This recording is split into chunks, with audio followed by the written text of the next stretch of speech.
What's going on, everybody? Welcome to today's episode of the Daily Betslip. I'm Peter Dewey. I got my guy Ben Heisler alongside me. We got a great show for you guys today. We're going to go through our MLB best bets today. It's unfortunately still the only sport going on at the moment on a Monday. We also have our Dark Horse World Series picks, a little special segment we'll have for you, and we also have our game of the night between my New York Yankees and the Los Angeles Angels. Ben, how we doing? How was your weekend? Excited for today's show. Weekend was good, Peter. It's good to be back on with you. Got a chance to take my almost 3.5-year-old to his first baseball games. So in typical fashion, he got to see a Royals loss. So perfectly preparing him for the future. Just it's one of those cool moments that you think about for a long time. Like if and when you have kids, be able to take them to a baseball game. So really enjoyed that and just had a chance to have some family time, get a bunch of WNBA bets out. What about you? I see that maybe in my old age, it's kind of hard for me to read, but you got a whiteboard message for us today. What does it say? Yeah, it says we know the real MVP because we do know the real MVP, and we'll talk about the real MVP in Game of the Night for sure. All right, fair enough. I think this is an opportunity for you to do a victory lap, if you please. That's up to you. You can go the humble pie route, or you can go ahead and gloat a little bit. I will give you the floor when it is your time to make that decision. Yeah, I don't want to take too early of a victory lap. There's Okay. more important things for the Yankees than a certain someone winning MVP. I will say that. Okay. Fair Um, enough.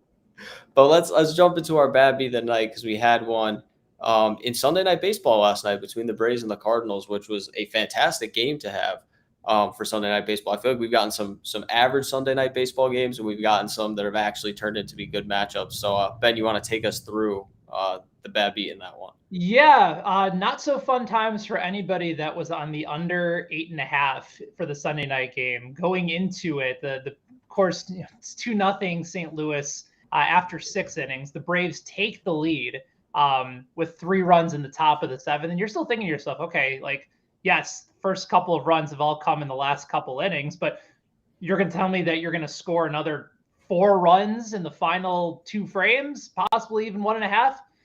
I feel pretty good about this. Nope, not the case.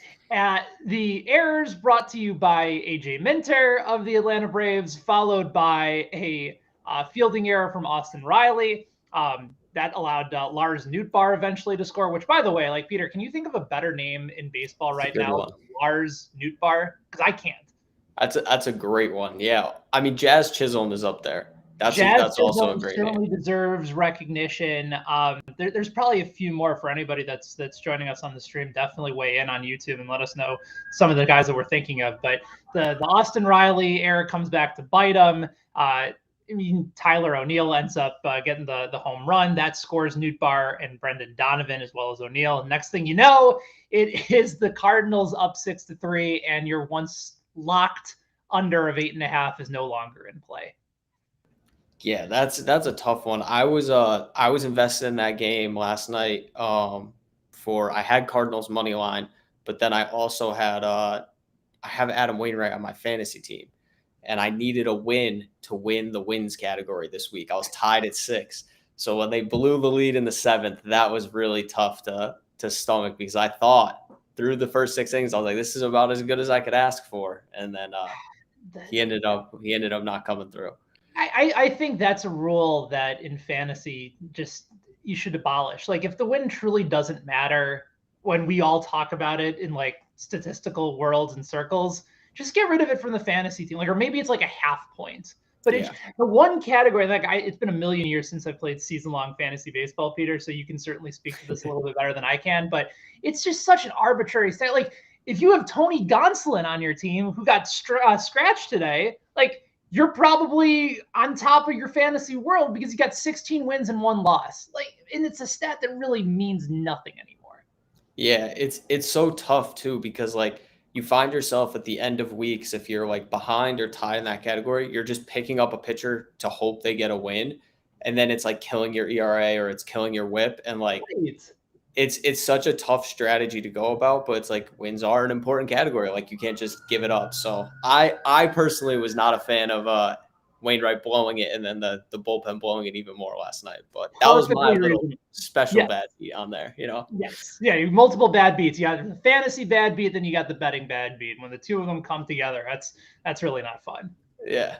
But let's hope tonight we don't have any bad beats on our picks because we got some MLB picks to dive into right now. Ben, if you want to start us off, I think we're looking at the same game in the first one. So if you want to take the floor right here. Yeah, I know that there's been an interesting trend over the last handful of years, and that's usually to fade teams coming off of a Sunday night game where they are then traveling and playing in an early game or an early start game. It's not an afternoon game for the Cardinals when they go to Cincinnati tonight. But yes, their offense has been red hot, and they've been very good after the All-Star break, going 24-10, as mentioned in Josh Uwersh's betting preview over at BetSided. But I'm taking the under 9.5, Peter, for a couple of different reasons. The first is that it is somewhat of a fade on St. Louis, coming off the night game last night, traveling to Cincinnati, and there's also the fact that the weather is not good. Like, between the Cardinals and the Reds, if they are able to get any innings in at all tonight, you're going to have severe delays. We wrote about this over at BetSided's weather report earlier this morning. Wind blowing in from right center field at about 7 to 9 miles per hour.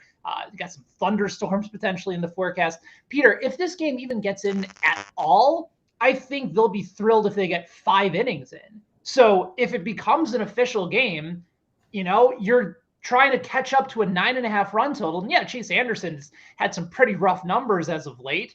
But I just feel like you're trying to chase 9.5 with the possibility that this game may not even be played. And if it does get played, it's probably going to get scrapped in the 5th, 6th, or maybe even 7th inning. I don't think that these teams are going to stick around all day and all night to try and get this game in. So I'm kind of chasing the weather here, moving in with just a matchup that I don't feel sets up well, especially with the weather, to hit the over tonight. So give me the under 9.5. I like the under on a big number tonight. All right, so we're on opposite sides on this one, but we have some similar reasoning. Sort of. We have some similar reasoning though, because I saw the same thing with the weather view. I basically was like, if this is going to get rained out, it's going to get rained out. If they get the whole thing in, like this is how I would bet it. So I'm kind of hoping if the rain does hit, it just gets rained out all the way, because a 5-inning game would kill my bet right now. So I will put that out there as the disclaimer. Like, it's going to be tough to hit this because I have the Cardinals team total over 5.5. So if you are like Ben, you think this game's going to be shortened, probably stay away from this one. I'm kind of banking on it's either full game or a complete rain out.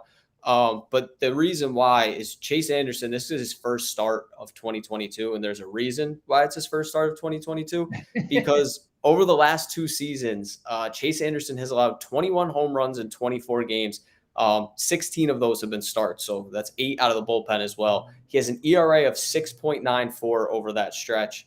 Been arguably one of the worst pitchers in baseball. The Reds at this point are just like throwing darts, and they're just like, we'll pick up this guy and we'll start him. Like they don't care. They're throwing anybody out there.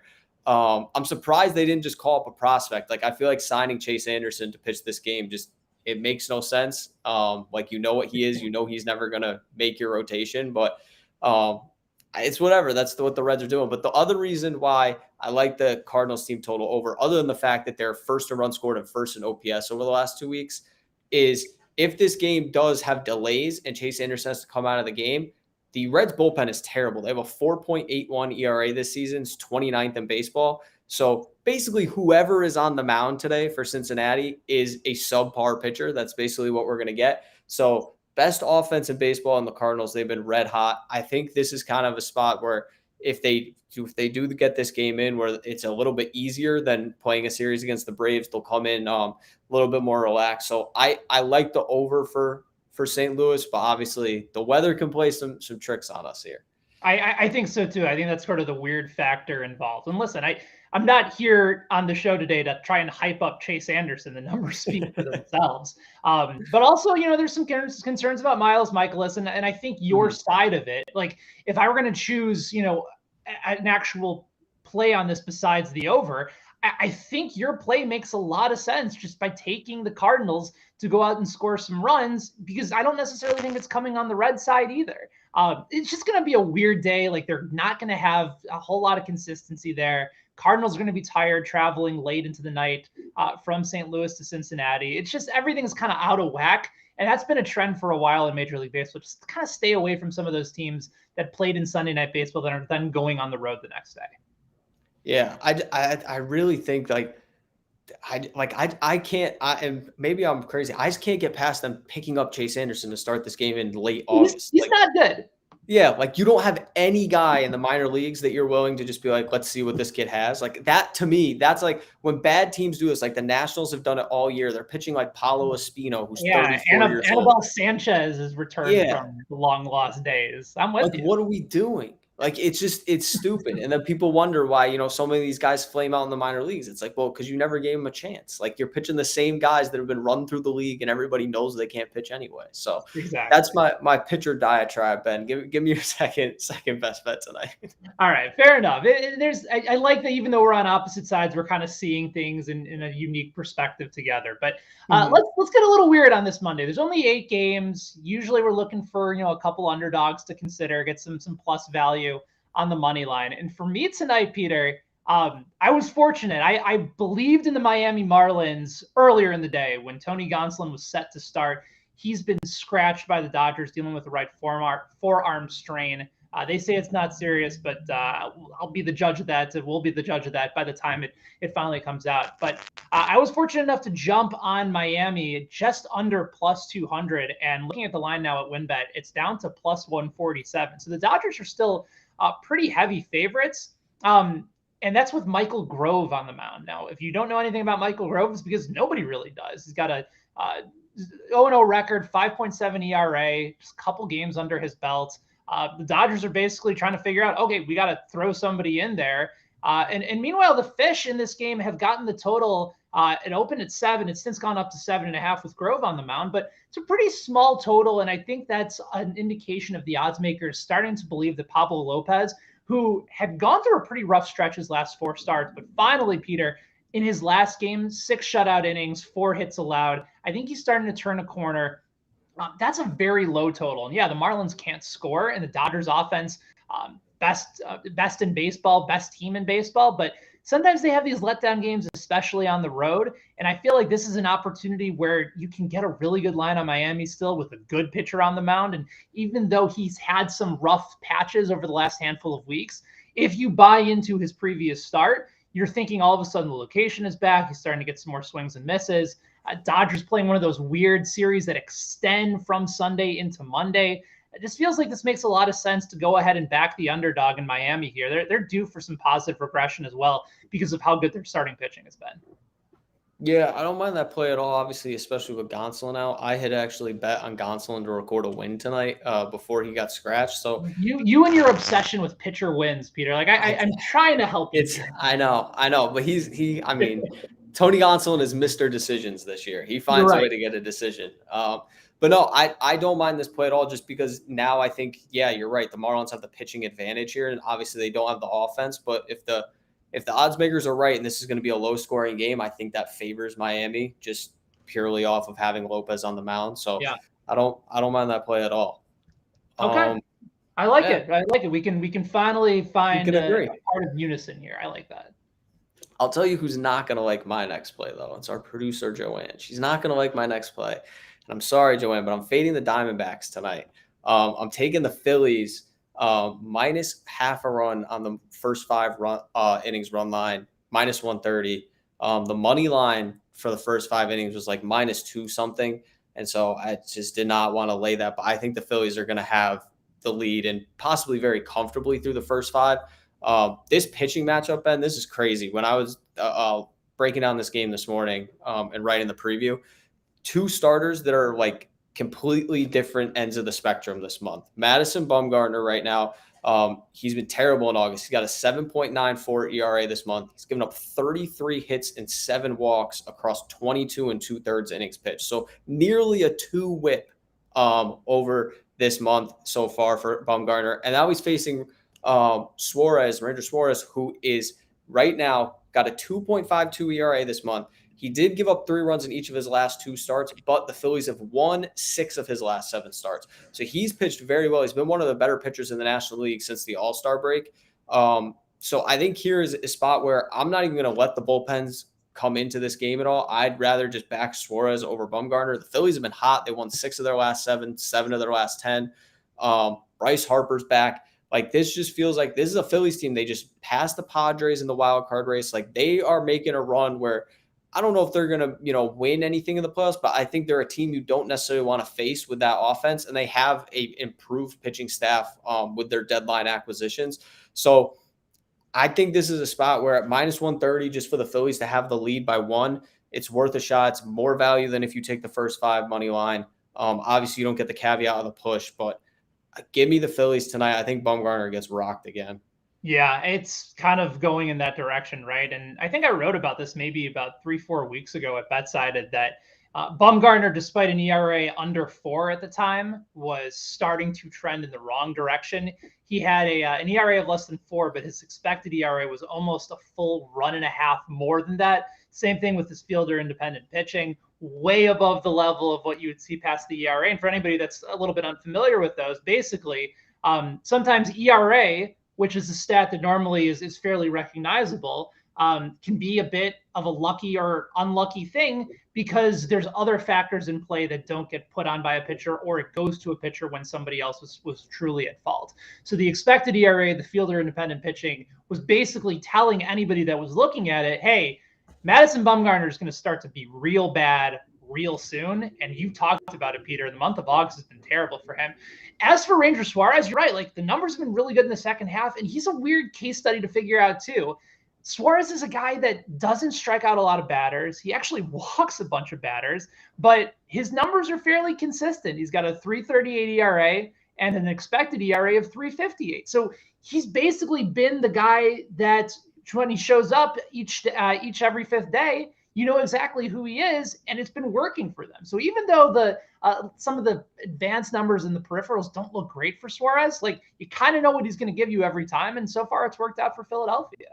Yeah, you know what you're going to get out of him, and like I said, his last 7 starts, they've been winning games and winning games pretty easily, and part of it's because he's been pitching so well. So I just don't see Bumgarner. Like, this Phillies offense, like, they are a scary offense. Now that Gene Segura is back, they got Castellanos. Like, they have a good offense. So I don't see Bumgarner turning around. He's just been, like you said, progressively worse the last month. So fading him all the way here. Ben, give me your last play. I'm liking our card right now, even though we're disagreeing on the first one. I'm liking the card so far. Yeah, well, hopefully you'll like it a little more after this one as well. And by the way, shout out to our producer Joanne. And this is the second time today that we've talked about Madison Bumgarner being terrible since he arrived in Arizona, and she's passed it with flying colors. So appreciate you hanging in on that conversation, Joanne. Let me give you a prop for tonight with Dylan Bundy. Not Al Bundy, but Dylan Bundy, over 3.5 strikeouts tonight against the Boston Red Sox for the Minnesota Twins at home. I remember when Bundy first got drafted, Peter, like, this was a guy that threw real hard, went to Baltimore, was supposed to be the new ace of that staff, never really worked out there, had a pretty terrible season for the Angels, and has been halfway decent in Minnesota. Numbers overall aren't great, but looking at his splits this year, he has been a completely different pitcher at home, where he's pitching tonight, versus on the road. So a target field in Minneapolis, he's got a 2.68 ERA. Hitters are only hitting 207 against him. When he's on the road, the ERA goes up a full 3 runs, 5.66, and hitters are hitting 283 against him. So he's just much more comfortable at home. But you might be thinking, okay, that doesn't really matter. He could give up 10 runs as long as he gets the strikeout prop of over 3.5. That's the most important thing. So here's why I like it. Bundy's not great with strikeouts this year. At home, averaging just under 6 strikeouts per 9 innings. So that doesn't necessarily bode well. However, at home against right-handed hitters, which is very much a reflection of what we're going to see from the Red Sox tonight, they are a very right-handed dominant lineup. That strikeout per 9 goes from just under 6 to about 7.5. He's much more comfortable facing right-handers. He strikes out a lot more right-handers at home. And even though the numbers necessarily don't set up well for him to get 7, 8, 9, Peter, all we need is 3.5. And the Red Sox over the last week are in the top 7, top 8 in baseball in strikeout rates on the negative side. So Bundy, All of a sudden, he's going to be pitching at home. He's more comfortable pitching at home. He's likely to go deeper in the game, going up against a strikeout heavy team in Boston. Go ahead, give me the over 3.5 at plus odds too. Was able to jump on this line at plus 120 today. It's still hanging around there over at WinBet. So really, really love the plus value for Bundy just to get to 4 strikeouts against a team that's already free swinging in the first place. Yeah, I don't mind that at all. It's a crazy day when both of us are backing Dylan Bundy because I am as well. In a different way, I'm taking the Twins on the money line in this game. You talked about Bundy at home, which is something I was going to talk about too. He's been much better at home this year. And then you look over his last 12 starts, like he started this season terrible. One of the worst pitchers in baseball to start the season. Last 12 starts though, 3.59 ERA. The Twins are 6-6 in those games. Not ideal record wise, but he's pitching like an average starter, which is all they're really asking him to be in this rotation. And he's facing Brian Bello, who young kid, got a lot of potential, throws really hard for Boston, but he's been in and out of the rotation, probably coming off his best start so far, but he's got an over 7 ERA this year. So there's only so much stock you can put into him. In addition to that, he doesn't pitch deep into games. I think his longest outing so far this season is like 5 1/3 innings. The Red Sox bullpen is downright awful. They're bottom 5 in the league so far this year. And if you look at Boston over the last 15 days, they are dead last in team ERA over the last 2 weeks. So you're taking a team that, yes, the Red Sox have been decent offensively. They're actually top 5 in OPS over that stretch, but they can't pitch. And it's why they keep losing so many games. They've lost 7 of their last 10. Minnesota, on the other hand, like Bundy doesn't need to go deep into this game either. Obviously, I know Ben wants him to hit his strikeout prop, but he doesn't have to. Like that. That would be nice. Yeah, it would be nice, but we don't need him necessarily to go deep into this game to win this game because the Twins have a top 5 bullpen in terms of ERA. They're 2.64 this year. So to me, this just feels like a spot where, the Red Sox are reeling. They're basically out of the playoff race. They're on the road against a pitcher who's great at home. This is a short price delay with a Twins team that's won 3 straight and is now just 2 games out of the AL Central lead. So there's some incentive here for the Twins. They got to play well in this series. Cleveland's off today, so they have a chance to gain half a game. I like the Twins a lot here. I would even consider playing them on the run line as well. Yeah, perfectly reasonable take. Again, it's you're trying to find an opportunistic matchup. And some people, I get it, like Dylan Bundy on the mound, wind blowing out a little bit in target field, that could scare him a little bit. But again, look at some of those splits. Look at Boston's issues in their starting rotation, and it really lines up well for the Twins. Trying to get back and play a little bit better baseball. We're a little bit up in the second half, then went on a slide. Now they're trying to catch up to the Cleveland Guardians again in a very winnable AL Central. So I don't mind the play on Minnesota at all, especially at home. So those are our best bets tonight. We have game of the night still coming up, but first we got to get to our recap graphic, break down all these plays. So we'll go to Ben's side first. He's got the under 9.5 in the Cardinals-Reds game. He's also got the Marlins on the money line at plus 200 against the Dodgers. And he's got Dylan Bundy at over 3.5 strikeouts at plus 120. For myself, I have the Cardinals over 5.5 team total. The Phillies' first 5 innings minus half a run against the Diamondbacks, and then the Twins on the money line minus 127 against the Boston Red Sox. So a lot of plays in similar games, Ben, but I feel good about what we got going here. I like it. It feels like the process that you and I both came to was sound. I mean, this is how most of us always feel whenever we go ahead and get our betting cards. That is true. That is true. You kind of have a little bit of you puff out your chest a little bit. You kind of have a little bit of a stride in your step, and then one thing can certainly go awry. But I do feel good. In a small slate of games, sometimes that can worry you because you might feel like you press a little bit. But I do like our plays tonight quite a bit. Yeah, I think that's the big thing, though. Like, if you feel good about the process, like, there's nothing else you can really, if you feel confident in what you've done, I think that's like the best advice we could probably give is like, if you come to a decision, you have a sound process, like just roll with it. If it doesn't work out, it doesn't work out. Remember, this is supposed to be fun. Exactly. That's the big thing. Speaking of fun, we got a fun segment coming up because we got some Major League Baseball dark horse picks to win the World Series. 2 teams that both of us have been on for quite some time as well. That we're going to break down. So possibility that we could cash some futures tickets if these teams come through for us. So Ben, if you want to go go first. Take us through who you got to win the World Series. There's a lot of really intriguing options on the board to win the World Series that I think most people are not considering. And this was a team that I was able to get, like you said, very early in the process. Our guy, Joe Summers, over at BetSided got it even earlier and even better odds. But the Cleveland Guardians are still available right now at plus 6,000 to win the World Series, 60-1 for a team that's in first place. Granted, it's the worst division in Major League Baseball, Pete, but this is still an opportunity for them to have a fairly easy ride into the postseason. And a lot of it is just because of how structurally sound they are on both sides. Start with the pitching staff.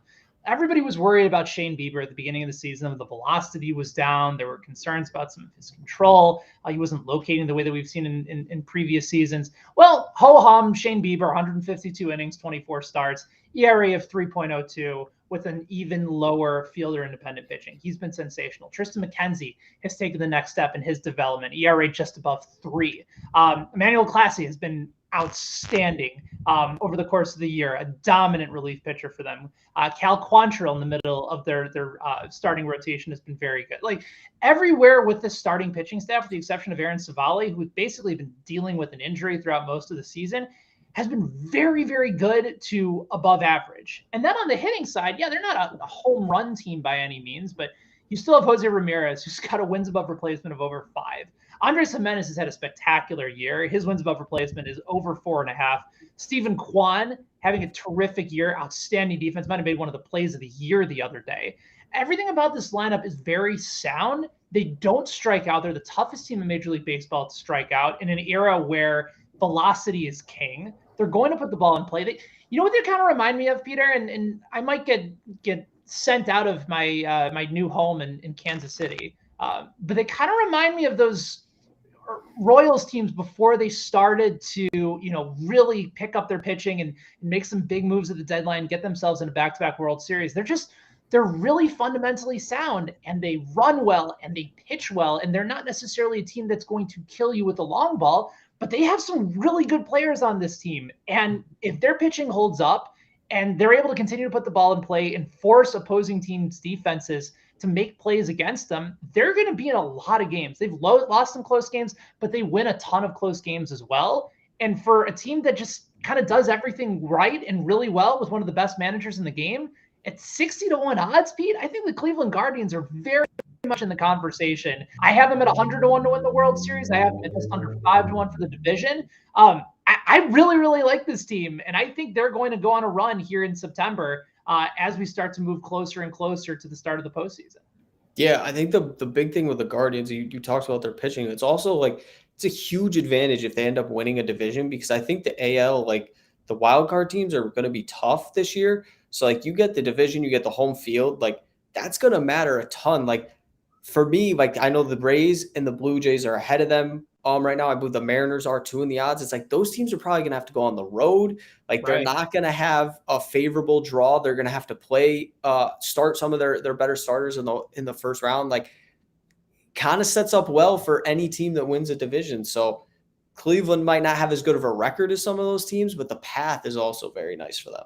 Exactly. Like that's such a huge part of it. And yeah, baseball has added in, an additional wild card team to change things up a little bit. And, they're not going to be the Astros or the Yankees trying to get that big advantage at the start, but their path in is substantially easier than those teams that are fighting for the wild card that have been a little bit better all season. But again, you can just get in. There's so much inherent randomness in baseball's postseason that we've seen some of the teams with the worst records really make a run in the postseason because they've pitched really well. They've had a guy get hot at the right time. And Cleveland has plenty of those guys that can really carry you, like a Jose Ramirez or a Shane Bieber or Tristan McKenzie, and a really good back end of the bullpen. So I think this is a team that's very, very dangerous that odds makers just haven't believed in all season long.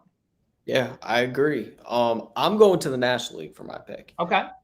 This is a team I bet on preseason to win it all.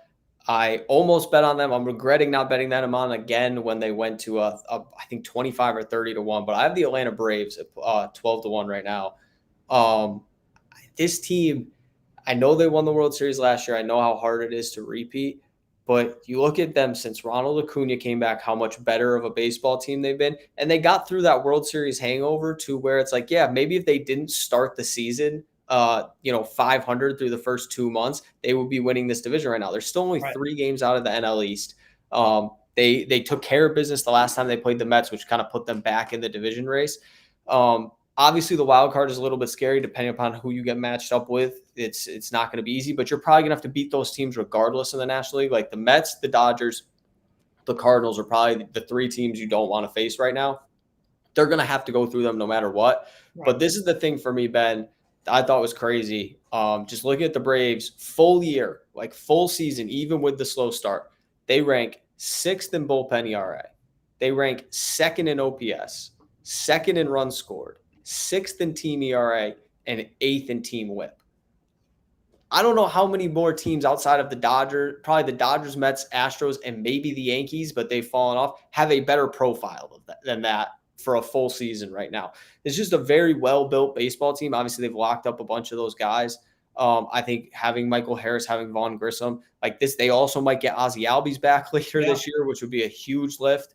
The starting pitching staff was probably my biggest concern, but they also have, quality starters, Kyle Wright, Max Fried, like those guys have been good enough where I'm comfortable if you have to say, Max Fried versus Jacob deGrom, like nobody wants to face Jacob deGrom, but you're not out of that game. Like you can still win that game in my mind. So I like this Braves team a lot. I think offensively, that's where they kind of really separate themselves from the rest of baseball is, you have the ability, no matter who they're facing, where they're going to be able to put up runs. It's kind of what got them through the playoffs last year.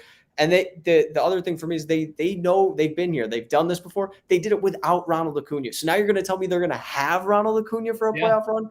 Yeah, I think this price, like I thought they would be, I think they opened it, I want to say it was like 7-1 or something like that. So I'm surprised it hasn't gotten back down there. I know it's because they aren't leading the division right now, but this just feels like a value still on a team that we know can win a World Series. No doubt about it. And the other thing is that they're only 3 games back with a month plus left of the season. And the Mets have been fantastic. And especially with DeGrom and Scherzer staring you down the rest of the season, it's hard to imagine a situation where they just go and completely lose all control and the Braves completely take over in easy fashion. I think it'll be a challenge for New York, but 3 games that can be made up very, very quickly, especially with some September swoons that we've seen over the course of recent history in baseball. So I certainly don't mind the Braves there. I think the thing that I always continue to get frustrated with is that the last couple of years, they've been bad starting teams, right? Think about it all leading up to the trade deadline. Atlanta was just hovering around 500, not doing much. I think I even wrote about it at BetSided that they were a value bet at maybe 40-1 or 50-1 to win the World Series. And of course, I wrote about it, but didn't follow through, didn't execute it. And sure enough, they go on and win the World Series. So the fact that you can still get them at a very reasonable price right now makes a ton of sense to me. Plus 1,200 is a great value on a team with a ton of talent. Max Fried, you talked about the matchup against the Mets. He's been great against the Mets over the course of his career, right? You have multiple guys that you can choose 1 through 4 in that rotation that you can feel fantastic about. Spencer Strider, we didn't even talk about him. Yeah, we didn't even talk about him. Yeah, he's been great. He's going to win Rookie of the Year. Right, he's going to win Rookie of the Year. I know that there's times where I considered fading him because I think the strikeout props are even too high for me to go ahead and jump on board, but he's striking out under 37% of the hitters that he faces. He's been fantastic. So there's plenty to like about this Braves team. So I really like the value there, even at 12-1. You can get sort of a mini dark horse pick with Atlanta and then really reach for the stars with the Cleveland Guardians on the other side. And if they end up playing each other in the World Series, even better. I think the other thing you got to look at, like why I kind of consider the Braves a dark horse, like the Dodgers, the Yankees, the Astros, and the Mets are all 4-1 or shorter to win the World Series. Yeah. So it's like you're getting 3 times on the Braves, who are just as good of a baseball team. They just aren't leading the division right now. And we've seen teams win as a wild card before. It's not impossible. So that doesn't scare me away, that even if they don't end up winning the division this year. So those are dark horse picks. Very excited for some MLB playoffs. I will say that we're getting there. The dog days of summer are almost gone, where baseball is going to start feeling like it matters again.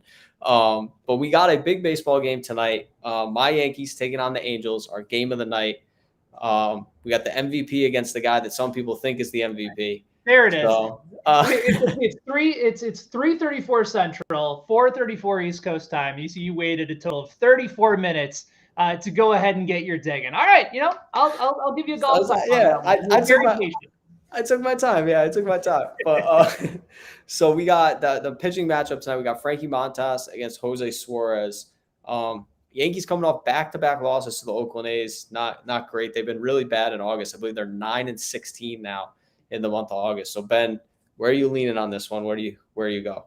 Yeah, I'm looking to the total here. I think it's too low at 8. I like the over between both of those teams. You might be saying to yourself, well, the Yankees just showed that they can't hit against Oakland. They're back to their slumping ways. Well, all of a sudden now you go to Anaheim and you can feel a little bit better about it.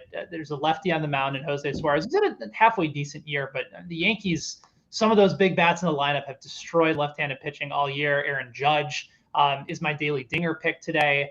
Still got 3 home runs in his last 6 games. Stanton has crushed left-handed pitching as well. And on the other side, Shohei Ohtani, who some people would still consider to be the American League MVP because he's modern day Babe Ruth. And I feel like that should be scoreboard, other than, Judge hits a lot of home runs and he's had a really nice year, but it's Aaron Judge against Babe Ruth on the other side in 2022 edition. Just a couple thoughts on that. But Shohei Ohtani's been fantastic against Frankie Montas in his career. I know that he's a daily dinger pick for us at BetSided tonight as well. Got 3 home runs against him, like a slugging percentage of about 800. There's just going to be some quality bats in the lineup tonight that have had success on the other side. And I think you'll see the Yankees bats wake up a little bit. The series has been hyped up.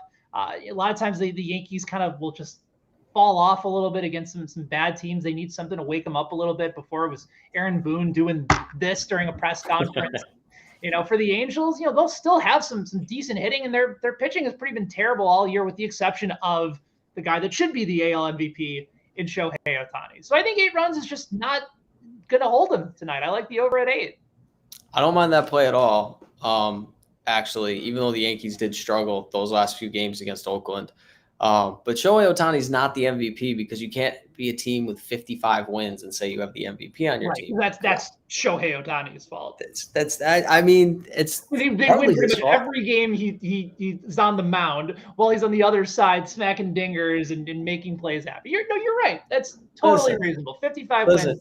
The Yankees are not anywhere right now if they don't have Aaron Judge. People are underselling how good of a year Aaron Judge is because of how, I get the Shohei Ohtani, nobody's done this before. Yes, Aaron Judge might hit 60-something home runs before, which we haven't seen since, the steroid era. So this is kind of uncharted territory as well here. I don't want to go too far into this, but Aaron Judge, he's favored to win the AL MVP by so much, rightfully so.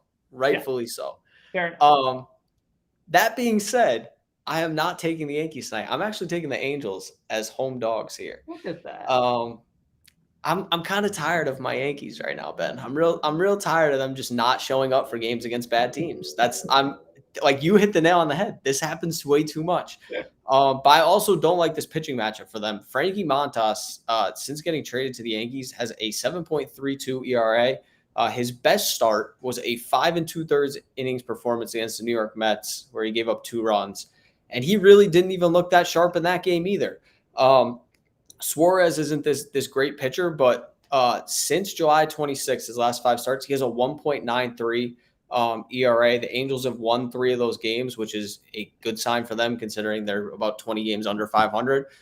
They've also won 3 straight coming into this one, so a little bit momentum on their side in terms of they're actually playing some good baseball. This Yankees team, 9-16 this month.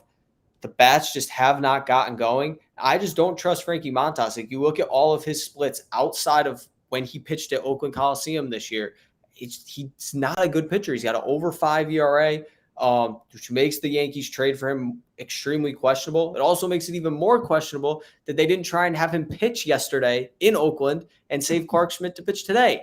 But again, I'm not going to get too worked up about this, but that's what I would have done because the guy pitches well there. But hey, so I'm going with the Angels tonight. I think this is a good value on them at home. We just watched the Yankees just lost to a starter yesterday, Adrian Martinez. They scored 1 run off of him. He came into the game with an over 6 ERA. So they're not hitting the ball at all. It's worth a shot. Like you said, Ohtani has good numbers against Montas. There's some other guys who have good numbers against Montas on the Angels. It's worth a shot at home in this game. So yeah, Yankees West Coast trip continues to be bad. All right, so two quick follow-ups before we reveal the results of our poll. And by the way, if you do want to vote on our poll for the game of the night, you can do so on our YouTube page, and I just retweeted it at BetSided as well. I know it's starting to get pretty close between a couple of the different options. So first part is that yes, like Yankees are going to have these weird swings, and I know they're going to impact you because one day you'll tweet out Yankee season is over, sick of bargaining it. The next day it's going to be Yankees are back. Like I know the tweet's coming, Peter. Like I've seen this before. We talked about it. Like from Knicks season to Yankee seasons, there's no time off in between to just have a break. So if they end up crushing the LA Angels today, will you confidently say that the Yankees are back? No, the only Yankees back tweet I sent was after they beat the Mets. That felt real good. Okay. Hindsight probably should. Yankees are back tweet that you sent like in the last week or two. There's been others. There have been others, but that's fair. One of them might have been after a Red Sox win too. Yes. It depends on who they're playing. That's going to get me fired up. If they beat the Angels, like you're supposed to beat the Angels. That's why they're heavily favored in this game. I don't see it happening. I kind of am hoping that this team figures it out like mid-September because at this point that seems like the earliest possible scenario. But yeah, their offense, they're bottom 5 in OPS over the past month. Like I don't know how you could, if you look at their metrics, if you took the Yankees away and took away the record, you'd be like, oh yeah, this is one of the worst teams in baseball right now. And it's because that's how bad they've been basically since the All-Star break. So I just don't feel comfortable laying that number with them on the road in a matchup where they probably don't have the pitching advantage. It's unfortunate, but they probably don't. All right, so that's question number one. Question number two is among the big Major League Baseball trade deadline acquisitions that have not worked out so far, between Frankie Montas and Josh Hader, which of those two is more likely to get themselves back on track before the playoffs?